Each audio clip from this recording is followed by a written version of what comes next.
এবার জেরুসালেম নির্বাচনের পথে।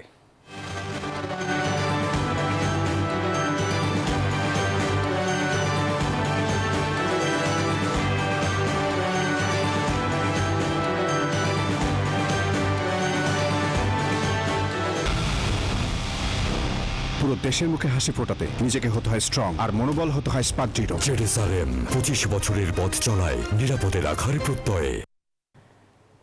যারা নির্বাচনে নেই তারা সহিংসতা করতে পারে, এমন শঙ্কার কথা জানান পররাষ্ট্র উপদেষ্টা মোহাম্মদ তৌহিদ হোসেন।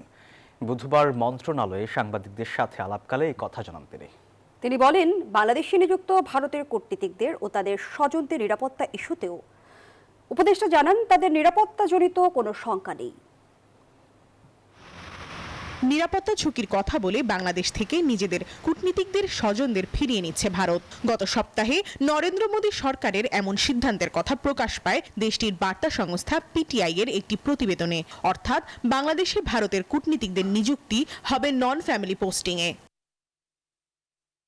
বুধবার বিকালে বিষয়টি উঠে এলো পররাষ্ট্র মন্ত্রণালয়ের ব্রিফিংয়ে। উপদেষ্টা বলেন, বাংলাদেশে কূটনীতিক ও তাদের স্বজনদের নিয়ে নিরাপত্তা সংক্রান্ত কোনো ঝুঁকি নেই।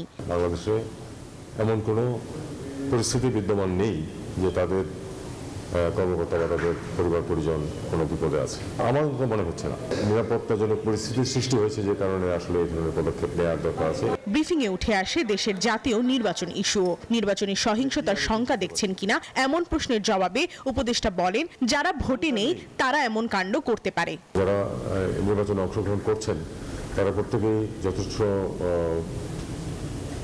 তাদের কার্যকলাপে যথেষ্ট সংযমের পরিচয় দিচ্ছেন। কাজেই গণ্ডগোল হলে যারা নির্বাচনে অংশ নিচ্ছে না বা নিতে পারছে না তাদের দ্বারা হওয়া সম্ভব, এই কারণে এই কথাটা বলা হয়েছে। নির্বাচন দেখতে ভারতের সাংবাদিকরা আসতে চাইলে ভিসার ব্যবস্থা করা হবে বলে জানান পররাষ্ট্র উপদেষ্টা। বলেন, বাংলাদেশে চীনের ড্রোন কারখানা করার সিদ্ধান্ত দেশের স্বার্থেই হবে। ম্যাক্সিমাম সংখ্যক অবজারভার আসুক, এটা কিন্তু খুব স্পষ্ট অবস্থান সরকারের। প্রমা চৌধুরী, নিউজ 24, ঢাকা।